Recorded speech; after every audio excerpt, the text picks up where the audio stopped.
The wind howls off frozen Lake St. Clair, rattling the windows of a Detroit police station. Inside, a billionaire, Silas Croft, his suit rumpled with grief and rage, points a finger at a woman shivering in a thin coat. "You kept my son! You tried to ransom him!" The woman, Ilara, stares back, her eyes hollowed by fear and exhaustion, clinging to her terrified 5-year-old son, Mason. She doesn't know that the miracle she performed, saving an abandoned baby from the blizzard, is now a crime in the eyes of the city's elite. But one witness remains silent yet certain. A massive dark German Shepherd K9, Max, who plants himself protectively between Mason and the angry tycoon. When the truth is revealed, not by a human confession, but by the cold, hard facts of the crime, Silas will realize he has just accused the person who performed a resurrection on his dying son.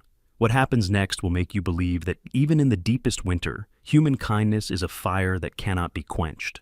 Before we begin, tell me where you are watching from. Drop your country in the comments below. If you believe no child or animal should ever face fear alone, hit subscribe now and share this story with someone who needs hope. The wind howled off the frozen expanse of Lake St. Clair, a high-pitched shriek that clawed at the concrete bones of Detroit. This wasn't the picturesque snow of postcards. It was a gritty, relentless assailant, piling in graying drifts against boarded-up factories and the skeletal trees of forgotten neighborhoods. The monolithic towers of the Renaissance Center were blurry ghosts in the swirling white, indifferent to the suffering in the city's frosted margins. In a forgotten corner of southwest Detroit, in a tenement building that smelled of damp plaster and despair, the cold had found its way inside apartment 2B. The room was bathed in the weak blue light of the blizzard outside, highlighting the frost that had formed intricate, cruel patterns on the inside of the single-pane window. The apartment's ancient radiator, a rusting behemoth that was supposed to fight the Michigan winter, had given up an hour ago. Its final metallic clank was the sound of a ticking clock reaching zero. Ilara pulled her frayed gray cardigan tighter around her torso, her breath pluming in front of her face.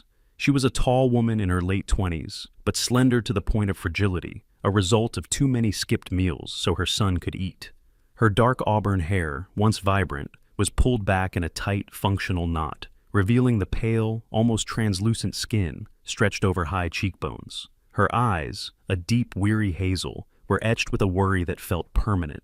She had been a widow for 3 years, and the fight for survival had sanded away all her soft edges, leaving only a quiet, desperate resilience. She was staring at 2 white envelopes on the small, warped kitchen table, one marked Rent, Final Notice, and the other DTE Energy, Shut Off Warning. The silence from the radiator made the second envelope feel like a death sentence. "It's cold, Mommy." The voice was small, piping, but held no complaint. It was merely an observation. Her son, Mason, sat cross-legged on the threadbare sofa, wrapped in the apartment's only thick quilt. He was 5 years old, but possessed a stillness, a solemnity that was unsettling in one so young. His dark hair was a messy mop, and his eyes, wide and brown, were fixed on the frosted window. He seemed to be watching for something, his small face pressed close to the glass, leaving a tiny circle of condensation that immediately froze. "I know, baby. I'll turn the oven on for a little bit, just to get the chill out," Ilara murmured, knowing the danger, knowing the cost. Her hours at the industrial laundry, a grueling graveyard shift sorting hotel linens amid scalding steam and the acrid smell of bleach, had been cut again. The manager, a man with a perpetually sour face, hadn't even looked at her. "Storm's keeping tourists away," he'd grunted. "No rooms, no laundry. You're cut to 2 shifts this week." 2 shifts. It wasn't even enough for the heating bill, let alone the rent or the near-empty refrigerator. "What are you looking for, honey?" Ilara asked, rubbing her hands together before busying herself at the stove, her movements automatic. "The dog," Mason whispered, his focus unbroken. Ilara paused. This was his new obsession, a silent vigil he kept every day. Mason didn't just want to dig, he wanted the dog. His gaze was fixed on the street below, waiting. Ilara sighed, her own breath a white cloud. "He might not come today, Mace. The snow is too bad." "He'll come. He's a police dog. They always come." As if summoned by the boy's faith, a figure emerged through the swirling curtain of snow. First came the heavy, rhythmic crunch of boots. Then the man himself, Officer Miller. He was a tall, broad-shouldered presence in a heavy black tactical uniform, his face obscured by a snow-dusted beanie pulled low and a thick scarf wrapped around his neck. He was just a shape of authority and, ironically, warmth, moving steadily through the blizzard that had sent everyone else fleeing. But Mason's eyes weren't on the man. They were locked on the creature at his side, Max. Beside the officer, magnificent and alert, was the German Shepherd K9. Max moved with a fluid, powerful grace, his thick black and tan coat impervious to the driving snow. Plumes of steam huffed from his panting mouth. He wasn't just a dog. He was a guardian, a dark shape of muscle and intelligence against the white canvas of the storm. His head was high, ears erect, sniffing the frozen air, every sense alive. He was everything their small, cold apartment was not: strong, safe, and warm. Officer Miller stopped under a flickering streetlight, the snow creating a halo around him. He spoke into his shoulder radio, his voice lost to the wind, before reaching down to pat his partner's head. Max looked up, his tail giving a single, professional wag. It was a silent communion of partners, a bond of trust and purpose that Mason watched with a silent, desperate longing in his small chest. He pressed his hand to the glass, as if he could feel the warmth of the dog's fur, the safety it represented. Alara watched her son watching the dog. The longing in his eyes was a physical ache in her own chest. She could barely keep the lights on. She couldn't provide consistent heat. How could she ever give him the one thing he seemed to want more than anything in the world? A friend? A protector? It felt like another failure, another item on the long list of things she couldn't give him. Officer Miller and Max continued their patrol, their dark shapes shrinking against the whiteout. They were a team, a family. They belonged. Alara looked away from the window, back to the silent, cold radiator and the ominous white envelopes on the table. Max and his officer disappeared around the corner, swallowed by the swirling storm, leaving Alara and Mason alone in the encroaching, silent cold of apartment 2B. The hiss of the gas oven igniting was the sound of defeat. Alara turned the knob, keeping the flame low, a desperate, inefficient attempt to battle the Arctic air that infiltrated every crack of the apartment. The meager warmth it produced smelled faintly of propane and danger, a dry, stifling heat that did little against the penetrating cold but made her head feel light. She pulled the kitchen table's single wooden chair close, sitting with her hands outstretched, not to the oven itself, but to the idea of warmth. The exhaustion of the graveyard shift, the stress of the bills, and the oppressive, unchanging white of the world outside conspired against her. Her eyelids grew heavy. She had only meant to rest them for a second, just 1 second before tackling the impossible math of her budget. In the apartment's freezing silence, punctuated only by the wind's shriek and the oven's low hum, Alara drifted into a fitful, shallow sleep.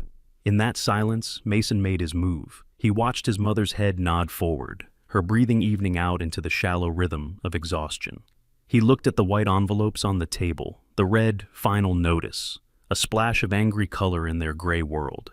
He didn't know how to read the words, but he understood the heavy quiet that followed their arrival. He understood the lines that formed between his mother's eyes. He was a small boy, but his plan was big. His gaze went to the closet by the door. His treasure was in there. It was an old radio flyer wagon, its red paint chipped and its wheels slightly wobbly, a curbside find from a cleaner neighborhood last summer.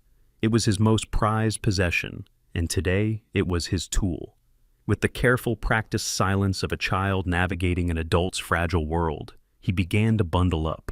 He pulled on his own snow pants, worn thin at the knees. He found his mismatched gloves, one green, one blue, and his oversized hand-me-down coat. He wrapped his scarf twice around his neck, covering his mouth.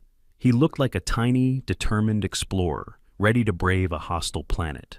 His final, most difficult task was the door. He slowly, painstakingly turned the deadbolt, the click of the mechanism sounding deafeningly loud in the quiet room. Alara stirred, murmuring something in her sleep, but didn't wake. Mason slipped out, closing the heavy door with a soft thud that was instantly swallowed by the storm. He was alone in the hallway, the red wagon's handle gripped tight in his gloved hand. The world outside was a blizzard. The snow, which had looked almost soft from the window, was a relentless, stinging adversary. It wasn't falling, it was moving horizontally, a furious white river that blinded him and stole his breath.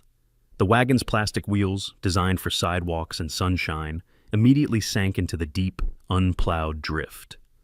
Mason had to tug, his small body straining to make it move. He was heading for the place he always checked, the good spot.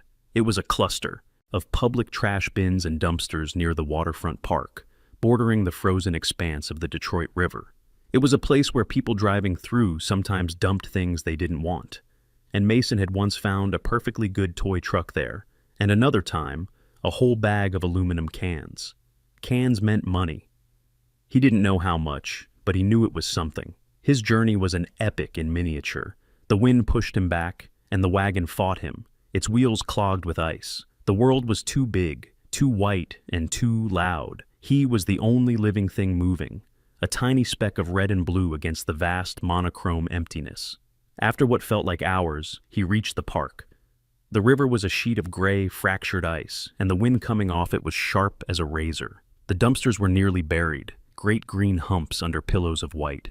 He parked his wagon and began his hunt, his small, gloved hands digging through the snow, pulling at the corners of frozen garbage bags, his eyes scanning for the glint of metal. He found 3 cans, a small victory, and dropped them into his wagon with a satisfying, hollow clunk.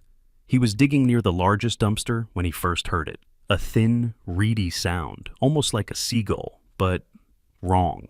It was too weak. He paused, standing perfectly still, his head tilted. The wind howled, and the sound was gone. He dismissed it, turning back to a promising lump. He pulled, unearthing a soggy cardboard box, but nothing else. Then he heard it again, louder this time, a high-pitched, desperate wail that was cut short. It was coming from under the snow, just a few feet away. His heart gave a strange, hard thump. He thought of Officer Miller and Max. He wasn't supposed to be here. He should go home. But the sound came again, a desperate, shuddering cry. He moved toward it, half wading through the deep drift. It wasn't coming from the dumpster, but from a pile of snow next to it, near the concrete base of a frozen-over picnic table. He started to dig, his hands clumsy in their thick gloves. He hit something soft but firm. It wasn't a garbage bag. He pulled his gloves off, his bare hands instantly burning in the cold, and dug faster. His fingers brushed against canvas. He cleared the snow away, revealing a black duffel bag, the kind he'd seen men carry at the bus station. It looked expensive, its nylon fabric stark against the white, and it was moving. Mason stumbled back, his breath catching in his throat. The bag was partially unzipped, just an inch or two, and the sound was definitely coming from inside. He stared, terrified, but the cry that came from it now wasn't angry. It was weak, a sound of such complete misery that it overrode his fear. He crept forward and grabbed the cold metal zipper tab. He pulled. The zipper was stiff, clogged with ice, but he yanked it hard. It opened another foot. Mason peered inside, his eyes widening. He saw a flash of pale skin and a small, clenched fist. It wasn't a doll. He pulled the flap open wide. Tucked inside, wrapped in a thin, pale blue blanket that looked horribly inadequate, was a baby. It was tiny, much smaller than any baby he'd ever seen up close, with a tuft of dark, damp hair. The skin was a terrible mottled color, a waxy white patched with angry red splotches from the cold. Its lips were blue, cracked. As Mason stared, the baby's eyes fluttered open. They were dark blue, unfocused, and filled with a silent, terrifying cold. The baby let out one more whistling, bird-like cry, a puff of faint white vapor leaving its mouth before falling silent, its small chest barely moving.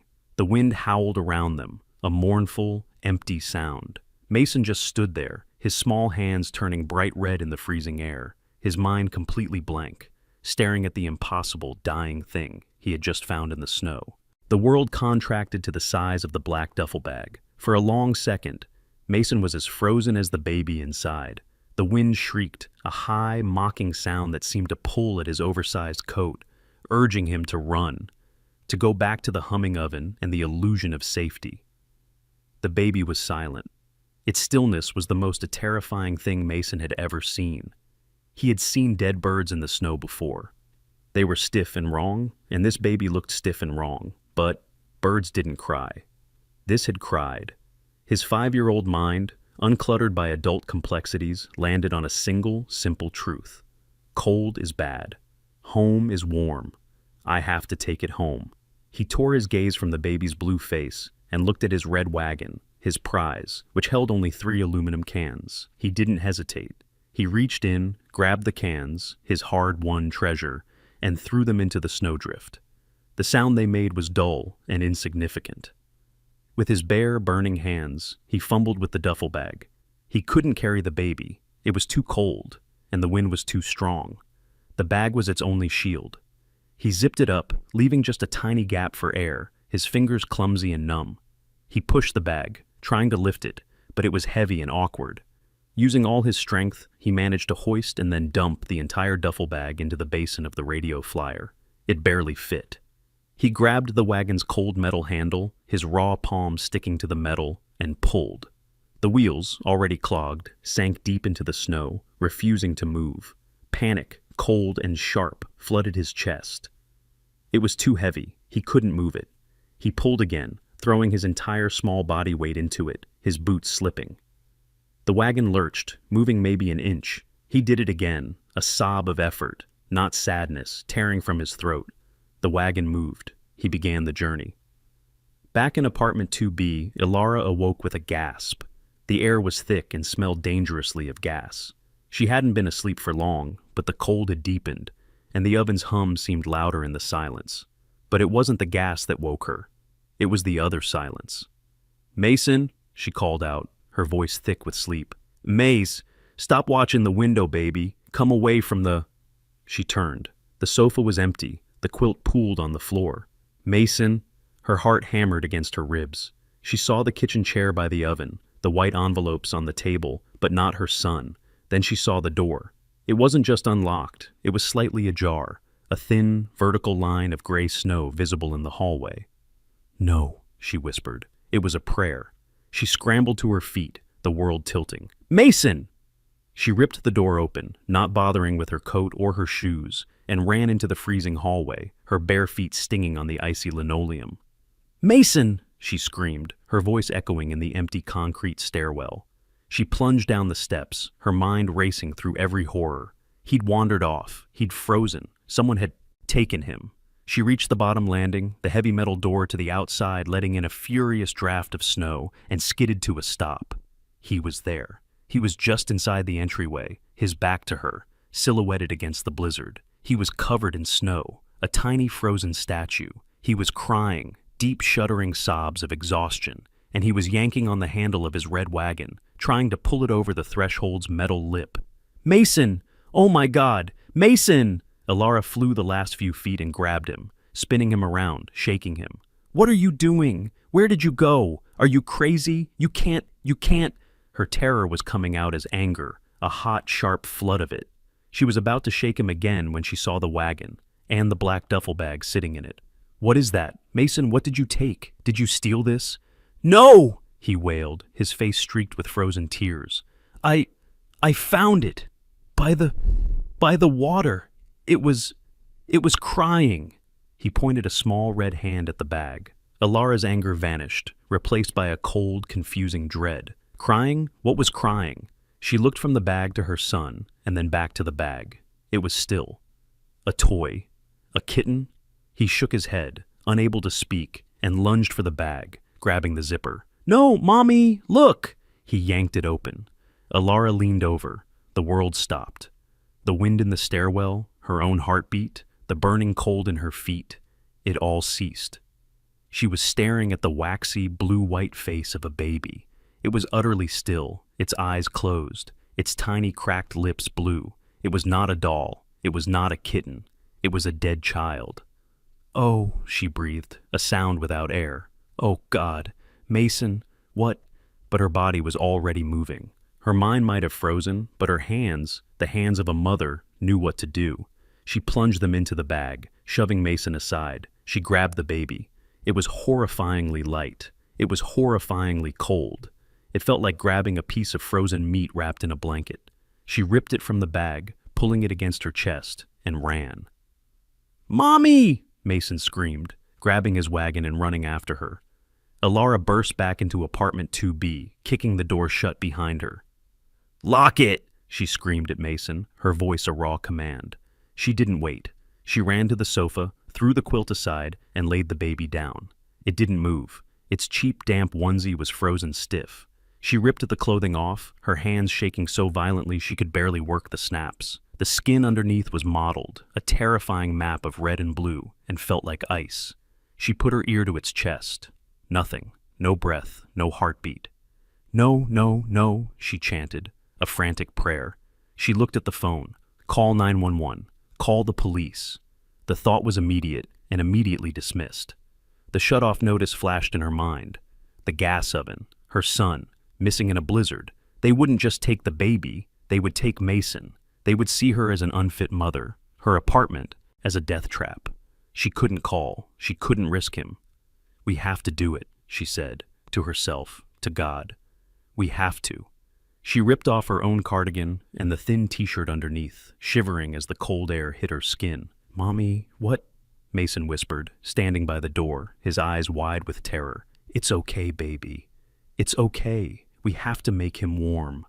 Alara sat on the sofa, pulled the freezing, inert infant against her bare chest, and wrapped the thick quilt around both of them, sealing them in. It was a desperate, primal act. The baby's skin was so cold it burned hers. She began to rub its back, its tiny frozen limbs, her own body pouring heat into the lifeless form. She breathed hot air onto the top of its head, rocking back and forth. Come on, baby, she whispered, her teeth chattering. Come on. Please, just breathe. Please, God, just breathe. Mason stood watching, frozen in place, still clutching the handle of his empty red wagon. He thought he had killed his mother. He thought he had brought death into their home. He watched her rock, this strange, terrifying bundle in her arms. Minutes passed. The only sound was the wind, the oven's hum, and Alara's frantic whispered prayers. Please, please, please. And then, a gasp. It was tiny, a small, shuddering, fish-like gasp. Alara stopped rocking. She held her breath. The baby's body gave a violent twitch against her skin, a spasm of nerves coming back to life. Then from the bundle came the faintest, thinnest wail. It wasn't a cry of life. It was the sound of pain, the sound of a body remembering how to feel the cold. Alara looked up, her eyes wild, and met Mason's. The baby was alive. She had saved him. A wave of vertigo hit her. They had saved him. And now, trapped in their freezing apartment with the gas oven humming, they were in more trouble than she could possibly imagine. The cry was thin, a fragile thread of sound in the freezing apartment. It wasn't the robust wail of a healthy, angry infant. It was the sound of pain, a high-pitched, agonizing whistle that meant cold and hunger and fear. Alara, still clutching the baby to her bare chest, felt the tiny, violent shudders that racked its body. The baby was alive, but only just. The immediate, paralyzing fear of discovery was instantly replaced by the terrifying, practical reality of how to keep him alive. Mason, she said, her voice shaking, go to my closet. In the back, on the top shelf, there's a blue plastic box. Get it. Now. Mason, who had been frozen by the door, was jolted into action.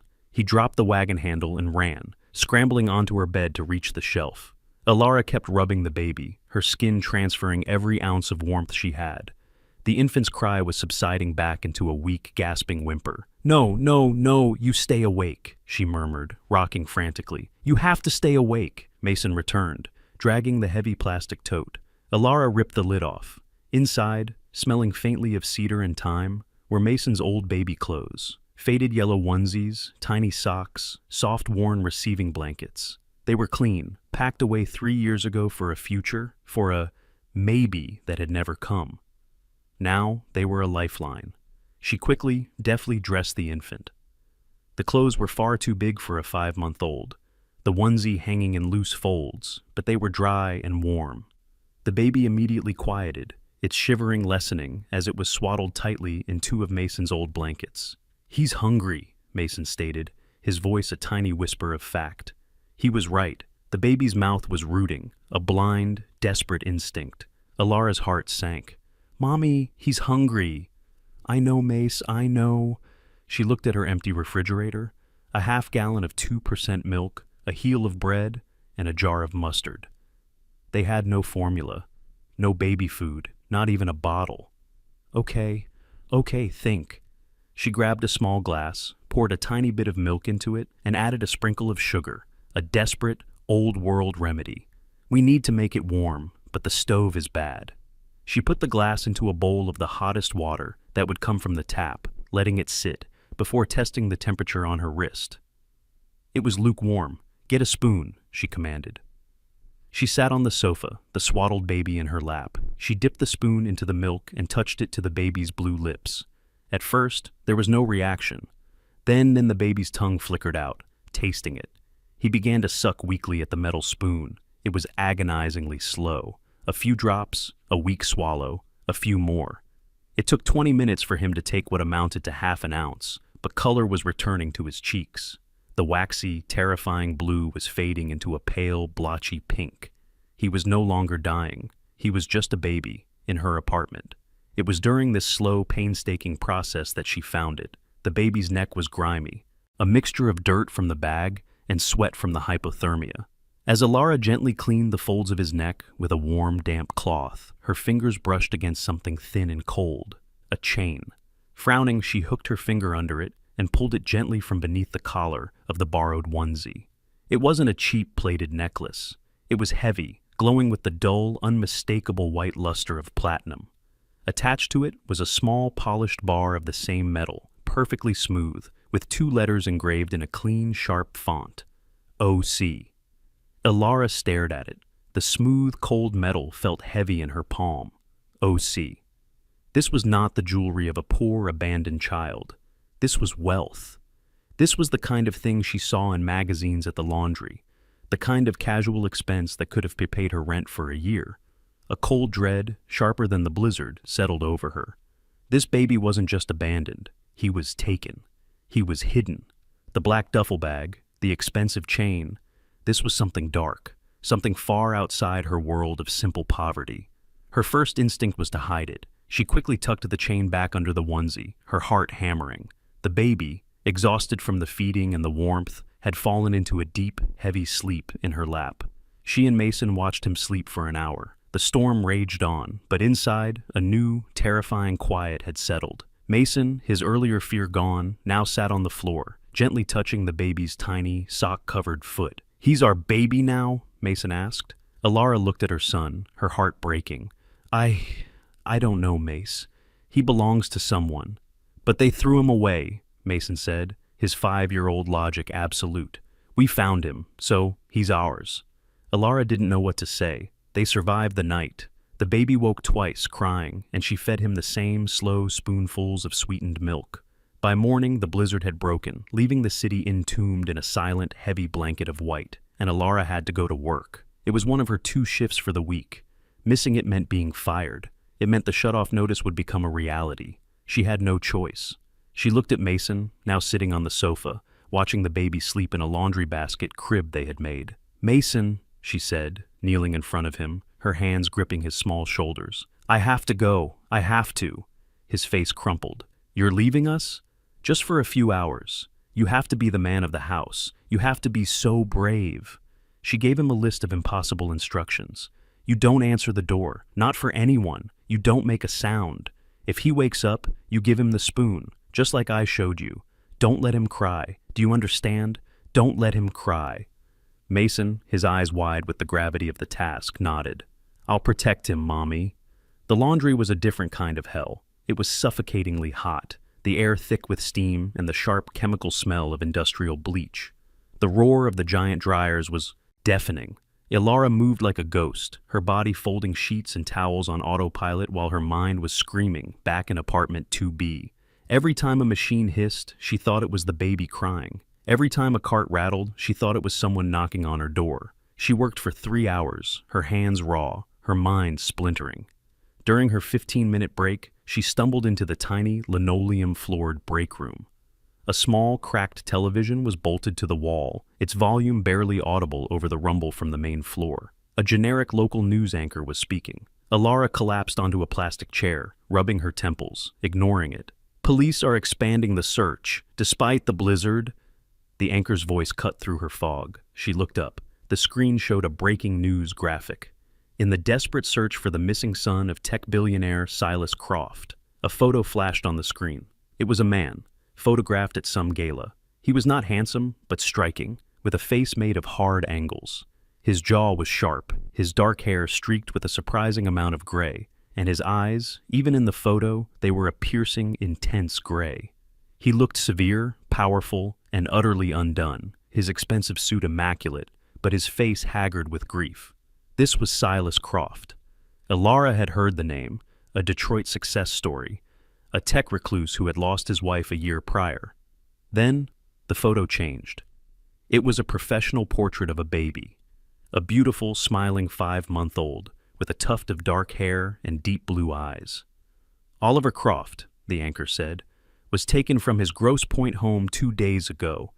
Mr. Croft is pleading. Ilara didn't hear the rest. She saw the baby's face. It was him. It was the baby in her laundry basket. The platinum chain flashed in her mind. O.C. Oliver Croft. Her legs gave out. She didn't fall, but she gripped the table, her knuckles white. The air left her lungs. She wasn't a rescuer. She wasn't a good Samaritan. In the eyes of the entire world, of that powerful, grieving man on the screen, she was a kidnapper. She was a criminal, holding the most famous missing child in the state. She stumbled from the break room, the roar of the dryer swallowing her gasp, her mind singular. I have to get home. The roar of the dryers in Ilara's ears was replaced by the roar of her own blood. Kidnapper. The word, ugly and sharp, had attached itself to her, a parasite of terror. Silas Croft. Billionaire. She saw his face, the hard, angular grief on the television, and knew, with the certainty of the hunted, that a man like that did not forgive. A man like that had the power to crush a life like hers without even noticing. She dropped the damp hotel towel she was folding. It landed on the dusty floor with a soft thud. Her manager, the man with the sour face, barked something at her from across the room, but she didn't hear him. She was already moving. She didn't clock out. She didn't grab her thin coat from the hook. She simply walked, then ran, out of the employee exit, bursting from the suffocating steam of the laundry into the shocking, violent cold of the street. The air hit her like a physical blow.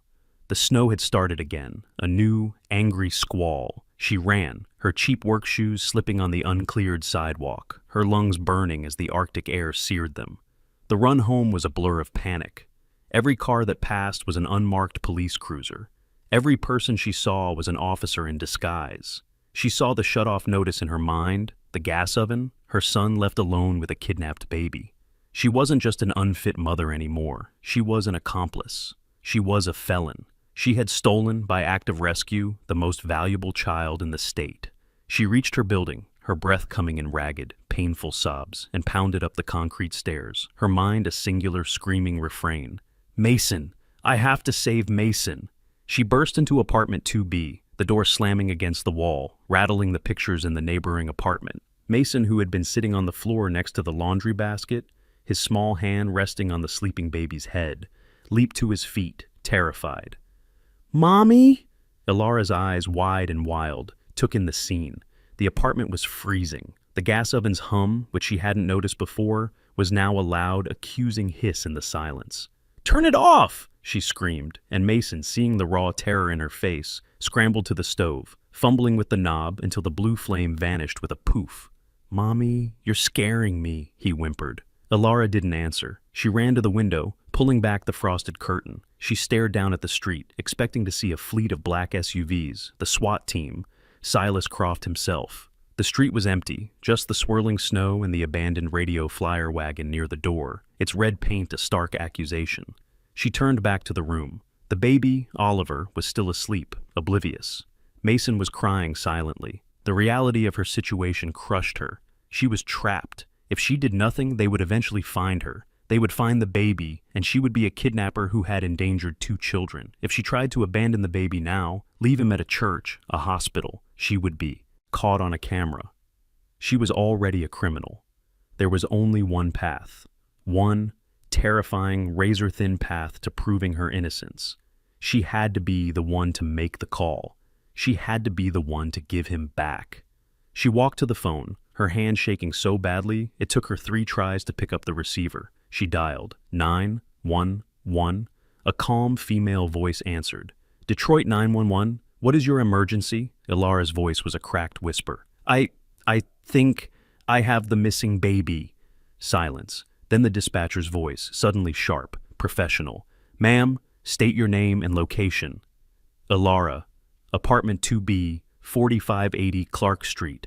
I have him. The baby from the news. Oliver Croft. My son. My son found him. In the snow. Please," she started to sob. "Please, I didn't steal him. He was frozen. I just made him warm." The dispatcher's voice was a steel trap. "A unit is being dispatched to your location, ma'am. Do not leave the apartment. Do not touch anything. Stay on the line." The wait was the purest form of torture. Ilara hung up the phone and began to move with a frantic, desperate energy. "Mason, put on your good shoes, the ones with the green stripes, and your blue sweater, the clean one." She was scrubbing his face with a damp cloth, trying to erase any sign of neglect. She ran to the kitchen, grabbed the shut-off notices from the table, and shoved them deep into the trash. She was trying to erase her poverty, trying to look like a person who wouldn't kidnap a baby. She looked at Oliver, sleeping peacefully, and her heart broke. "I'm sorry, little one," she whispered. "I'm so sorry." Then came the knock. It wasn't a tentative tap. It was a heavy, official thump, thump, thump that vibrated in her chest. Ilara opened the door, her hands clutched at her throat. It was not a SWAT team. It was one man. And one dog. It was Officer Miller. He was even taller up close than he looked from the window. A wall of black tactical gear. The snow melting on his broad shoulders. His face, now visible under the beanie, was weathered, lined with the exhaustion of a long shift. His eyes, a surprisingly light blue, were tired but sharp. They swept past her, instantly cataloging the room. The poverty, the single sofa, the laundry basket, the 5-year-old boy trying to hide behind his mother's legs. And beside him, magnificent and alert, was Max. The German Shepherd K9 was a taut bundle of muscle and intelligence, his thick coat damp with snow, his intelligent eyes fixed on Ilara. He let out a low, controlled huff, his hot breath pluming in the cold hallway. "Ma'am, you're the one who called?" Miller's voice was deep, gravelly, and gave nothing away. "Yes," Ilara breathed. "In here. He's here." Miller stepped inside, Max at his heel. The dog was working, his nose twitching, sniffing the air, sampling the sense of fear, poverty, and milk. Miller's gaze locked on the laundry basket. He moved toward it slowly. Ilara held her breath, expecting the dog to bark, to lunge, to confirm she was a threat. But Max did something strange. He moved ahead of Miller, his movements fluid and professional. He reached the basket, sniffed the swaddled blankets, and his entire posture changed. His ears relaxed. He let out a soft woof of air, and then, impossibly, his tail gave a single, gentle wag. He turned his massive head, looked at Mason, who was peeking out, and took one step toward him, nudging the boy's small, trembling hand with his wet nose. Mason, who had been terrified, gasped. His hand, which had been clenched in his mother's pants, slowly unclenched. He reached out and, his fingers trembling, buried his hand in the dog's thick, warm ruff. Max leaned into the touch, accepting the comfort and giving it back. Officer Miller watched the exchange. He looked at his K9 partner, a highly trained animal that would have torn apart a true threat, now acting as a therapy dog for a terrified 5-year-old. He looked at the baby, Oliver Croft, sleeping peacefully, his cheeks pink, clean, and alive. He looked at the empty spoon and the glass of milk on the table. He looked at Ilara, who was crying silently, her terror and relief warring on her pale, exhausted face. He was a cop, not a judge, but his partner had just given him all the information he needed. "Ma'am," Officer Miller said, his voice softer now, but still firm. "My name is Officer Miller. We're going to have to take you, your son, and the baby downtown, just to get your statement." He wasn't cuffing her. He wasn't reading her rights. He was just talking. "Go get your coats, and put some shoes on. It's cold out." The ride to the precinct was a silent, suffocating journey through a world of white and gray. Ilara sat in the back of Officer Miller's cruiser, the thick plastic divider between the front and back seats, feeling like the wall of a prison cell. She was a criminal. She was in a police car. Mason beside her was vibrating, not from fear, but from an almost electric awe. In the front passenger seat, facing them through the grate of a K9 transport, sat Max. The German Shepherd was no longer a working dog on patrol. He was just a passenger, his intelligent eyes observing Mason, his tail thumping a quiet, friendly rhythm, against the crate when Mason dared to whisper his name. "Max," the boy breathed, his small, gloved hand touching the cold grate. The dog leaned his massive head toward the touch. Alara watched, her heart a cold stone. Her son was making friends with the police dog that was escorting them to jail. Oliver, bundled in Mason's old blankets and secured in a car seat Miller had retrieved, was asleep, the calm, innocent eye of their personal storm. The precinct was a squat brick building, a fortress against the cold and the city's desperation. Miller didn't park on the street. He drove into a sally port, a secure underground garage. The heavy steel door rolled down behind them with a deafening final thud. This was it. They were inside the system. Officer Miller led them through a series of beige, antiseptic hallways. The air was too hot, smelling of burnt coffee, wet wool, and industrial cleaner. Phones rang, and voices droned behind closed doors. It was a place of sterile, bureaucratic judgment. Miller didn't put them in a holding cell. He led them to a small, brightly lit room labeled Family Services Interview Room. It had a low table, some children's toys in a box, and uncomfortable plastic chairs. "You wait here," Miller said, his voice not unkind. "I need to get my report to the detectives. And they've notified Mr. Croft." The name hung in the air. Mr. Croft, the man from the television, the billionaire, the victim. Alara's hands began to shake violently. "Officer," she whispered, "please, he was blue. My son, he just pulled him from the snow." Miller met her gaze. His tired, light blue eyes held a flicker of something. Pity, perhaps, or just professional exhaustion. "I put exactly that in my report, ma'am. My dog, Max, doesn't like liars, and he seems to like your son." He gave a curt nod.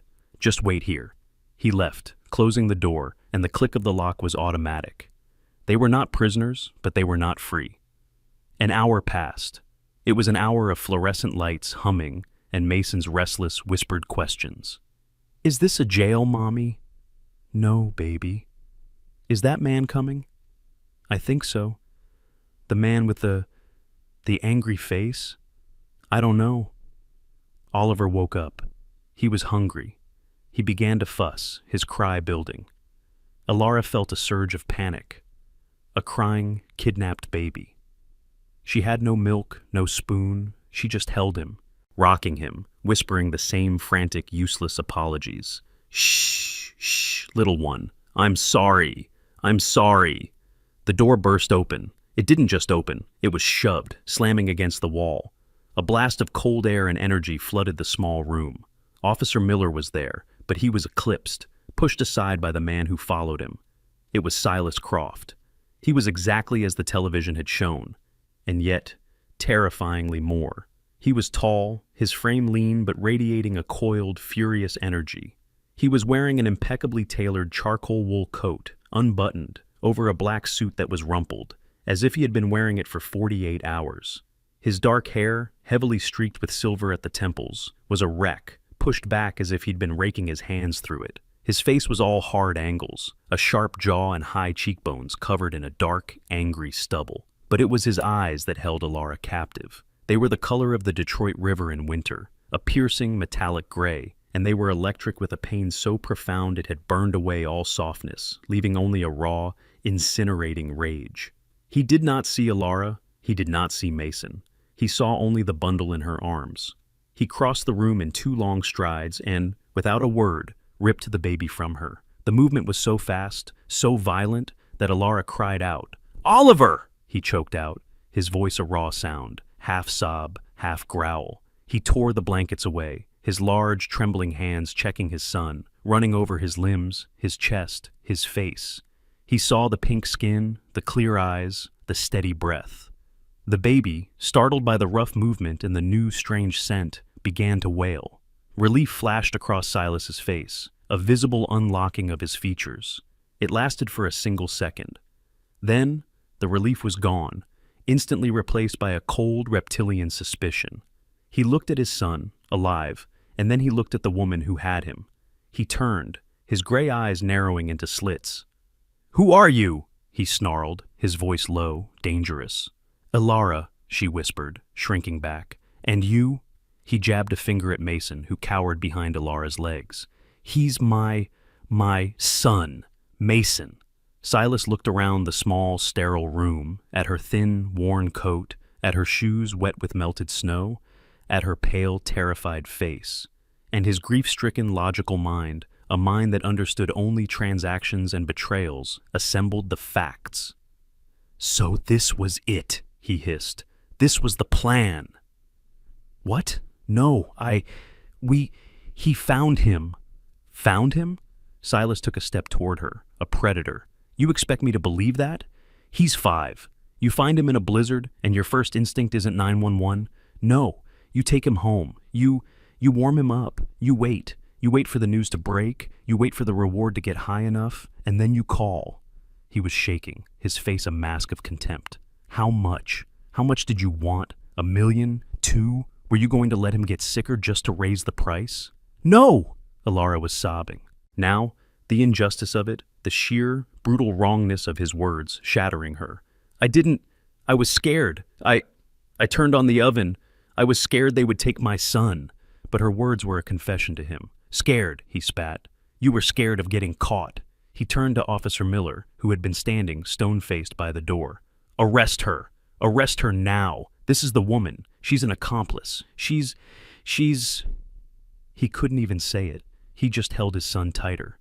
Officer Miller did not move, and in that moment, a small voice cut through the heavy, toxic air.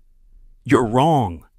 Mason, his face tear-streaked but now set with a 5-year-old's furious, simple sense of justice, stepped out from behind his mother's legs. He pointed a tiny, accusing finger at the billionaire. "You're a bad man. You're making my mommy cry." Silas actually recoiled, stunned by the audacity. "Mason, no," Alara whispered, but Mason was not finished. "She's not bad," he shouted, his voice cracking. He was blue.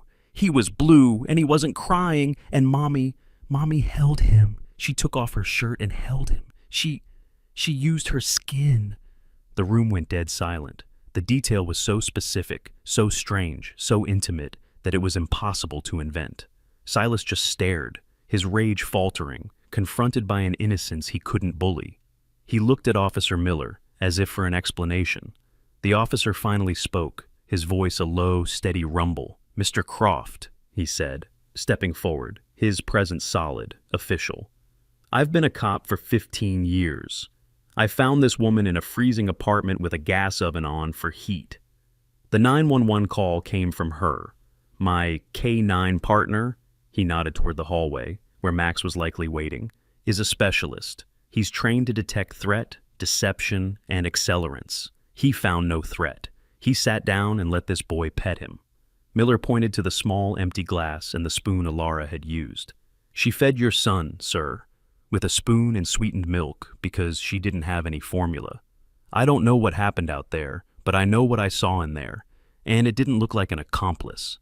It looked like a terrified mother." Silas was speechless. His entire theory, his entire rage, was built on the idea of a criminal. He had been confronted, not by a liar, but by a 5-year-old boy's bizarre testimony and a veteran cop's unimpeachable, inconvenient facts. He looked from Miller's stoic face to Mason's defiant, tearful one, and then, finally, back to Alara. She was still weeping, but her head was up, her hazel eyes meeting his, not with guilt, but with a profound, soul-deep weariness. The accusation was still born in his throat, his certainty shattered, leaving only a cold, gaping void of doubt. The silence in the interview room was a physical weight, pressing down on them all. The fluorescent lights hummed, suddenly deafening. Silas Croft stood rigid, his entire reality, his entire righteous, grief-fueled rage, teetering on the edge of a precipice. He was a man who understood numbers, acquisitions, and hostile takeovers. He did not understand this. He did not understand skin as a defense. He did not understand a police K9 that acted like a diplomat. He looked from Officer Miller's stoic, unmoving face to Mason's tiny, defiant one, and then back to Alara. Her hazel eyes, still wet, were not the eyes of a co-conspirator. They were the eyes of someone who had seen the bottom and was too tired to lie. His accusation, so powerful and certain seconds ago, now felt thin and hollow in the sterile air. He was lost, his anger sputtering out, leaving only a cold, gaping confusion. Before he could process the new, inconvenient facts, a sharp, decisive knock echoed. The door opened without waiting for a reply. A new man stepped in, and his presence instantly changed the room's dynamic. He was not a uniformed officer like Miller. He was a detective, plain-clothed and utterly exhausted. He was a shorter, stocky man in his late 40s, of Asian descent, with a face that looked like it had been slept in. His cheap, dark gray suit was wrinkled, his tie was loosened, and his eyes were red-rimmed behind wire-frame glasses. He was holding a slim beige file folder, and he moved with the weary, single-minded purpose of someone who had not slept in 2 days and was running on pure caffeine and adrenaline. He looked past Alara and Mason, barely registering them, his eyes locking on Miller and Croft. "Miller," he said, his voice a gravelly rasp. "Mr. Croft." He didn't offer a hand, just flipped open the file. "I'm Detective Chen. We've been busy. We found your vehicle, the one from the security footage." "And?" Silas demanded, his voice tight. "The woman, the accomplice?" Chen blinked, confused. He looked at Alara, then back at his file, as if trying to make her fit. "Her? No, we got him. The kidnapper." Silas felt the floor drop away. He had been so certain, so focused on this woman, this thief. "Him? What do you mean?" "We picked him up an hour ago," Chen said, reading from his notes, his voice a flat monotone. "He was trying to make the Canadian border. His name is Frank Russo." The name didn't register. It was just a name. "Russo," Silas said, shaking his head. I don't know any." Then it hit him. It was an impossible, sickening blow. "Frank Russo, my head of security, No, that's impossible. He's been with me for 5 years. He was with her, my wife." "Yes, sir," Chen said, not unkindly. "He was also about $500,000 in gambling debt, according to his credit markers. He was the only one in the house who could have bypassed the security protocols without triggering a silent alarm. He's been cooperating. He gave us a full confession." Silas just stared, his mind refusing to accept it. "Frank, but why? He adored Oliver. He saw an opportunity, Mr. Croft," Chen interrupted, his voice tired of human motivations. "He planned to take the baby during the blizzard, stash him with an associate in Toledo, and then heroically manage the ransom negotiation for you, skimming half. A cool million, he figured. So, where is this woman?" Silas demanded, his rage desperate to find its original target. "Where is his accomplice?" Chen looked genuinely puzzled now. He looked at Alara again, who was holding her son's hand in a death grip. "Sir, there was no accomplice." "What?" Silas's voice cracked. "Then how?" He pointed at Alara. "How did she get him?" Detective Chen looked down at his notes. His next words were not spoken with drama or malice. They were just the final, brutal facts of the case. "Russo, he panicked. He took Oliver right before the storm hit, but your 911 call triggered the Amber Alert faster than he anticipated. State police had roadblocks on I-75 within an hour. He knew he couldn't make it to Ohio with the baby. He said the package was too hot." "Package?" Silas whispered, his blood turning to ice. He had to get rid of the baby, sir. He needed to look like a frantic employee, not a kidnapper. So he drove to the waterfront. He said he just wanted to lose the problem. He pulled off near the Clark Street Bridge. He took the duffel bag. The bag?" Alara spoke for the first time, her voice a tiny, horrified squeak. Chen nodded, looking at her, finally seeing her. "Yes, ma'am. He said he put the baby in a black nylon duffel. He zipped it up, walked over to the public dumpsters by the park, and he tossed it." The word hung in the air, obscene and violent. Tossed it. "He just tossed it into a snowdrift," Chen finished, his voice heavy with disgust. "He figured with the storm, the cold, no one would find him until spring. He just left him there. Left him to die, sir. Then he drove back to your estate to join the search party." The room was silent. Officer Miller had unconsciously put a hand on Mason's shoulder, as if to shield him. Alara was covering her mouth, her body shaking in violent, silent sobs. Silas Croft's world, his certainties, his accusations, all of it, shattered. He looked down at the baby in his arms, Oliver, who was awake, his dark blue eyes staring up, warm, pink, and alive. He looked at the detective, the bearer of this impossible, ugly truth. He looked at the woman he had just accused, the woman he had called a liar and a thief. And finally, he looked at the 5-year-old boy. I found him by the water. He was blue. The child's words echoed in his head, no longer a jumble, but a perfect, horrifying timeline. Russo had thrown his son away to freeze to death. And this boy, this tiny brave child, had found him. She used skin, Silas whispered, the words tasting like ash. He was a billionaire. He owned labs. He funded research. But he had never in his entire life heard of such a thing. And this woman in her worn, thin coat, she had known. She had performed a miracle of basic, fundamental humanity. Skin to skin. He understood now. She had used her own body, her own life to reignite his son's. He had accused her of waiting for a ransom. She had been performing a resurrection. The rage that had carried him for 48 hours, the rage he had unleashed on her, didn't just evaporate. It turned inward, a violent, sickening implosion. It became shame. A shame so profound, so heavy, it buckled his knees. He was still holding Oliver, but he had to reach out a hand, steadying himself against the wall. He had been wrong, not just wrong. He had been cruel. He had been monstrous. He looked at Alara, his victim. He tried to speak. He tried to form the word sorry, but nothing came out.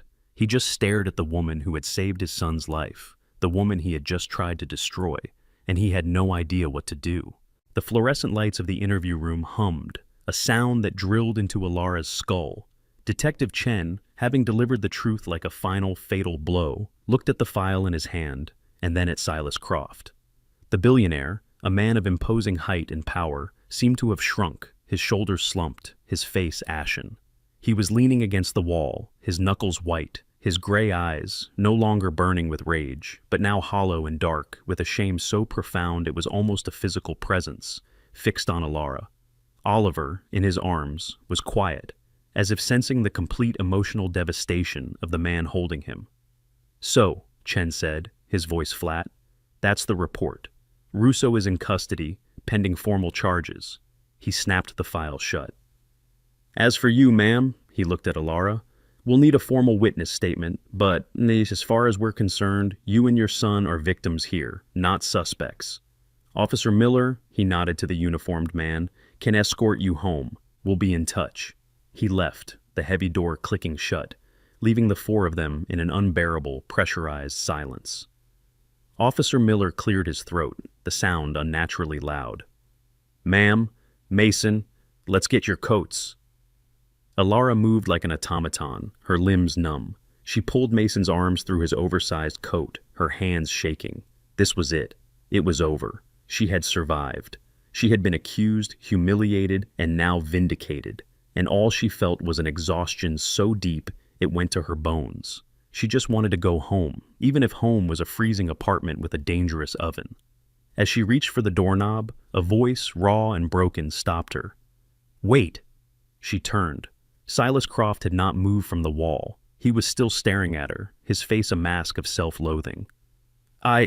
He began, his voice cracking. He tried again. I called you. He shut his eyes, as if the memory was a physical pain. You used your skin.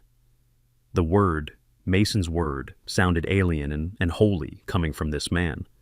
You performed a miracle, and I tried to... He couldn't finish. The man who controlled a technological empire, who moved markets with a word, could not formulate an apology. Alara just looked at him, her hazel eyes empty of feeling. She was too tired to be angry, too broken to be triumphant. We just did what was right, Mr. Croft. He was cold. This simple, unadorned truth, this lack of accusation, was 1,000 times more damning than if she had screamed at him. We have to go, she whispered. Officer Miller, Silas said, but his voice suddenly hard, commanding. You're driving them home. I'm following you. Miller frowned. Sir, that's not... You're driving them. I am following. I need to see. Alara had no energy left to argue. She just nodded, picked up Mason, and walked out of the room, Miller flanking her, Max rising from the floor in the hallway to join them, a silent, powerful escort. The drive back was silent. Alara watched the bar. Gray, snowy city pass, a ghost in a police car. Behind them, unwavering, was a black, impossibly expensive-looking SUV, its headlights cutting through the falling snow. Silas. He followed them all the way to Clark Street. He followed them as Miller parked. He got out of his car, holding Oliver, and stood on the icy, unshoveled sidewalk. He looked up at the decaying brick tenement, at the frost-covered windows, his face grim. Miller escorted Alara and Mason to the door. Silas followed. He followed them up the concrete, freezing stairwell. Alara's key stuck in the lock. Miller gently pushed the door open for her. She stepped inside. And Silas Croft, the billionaire, stepped into apartment 2B. He stopped, his mouth falling open. The apartment was colder inside than it was out.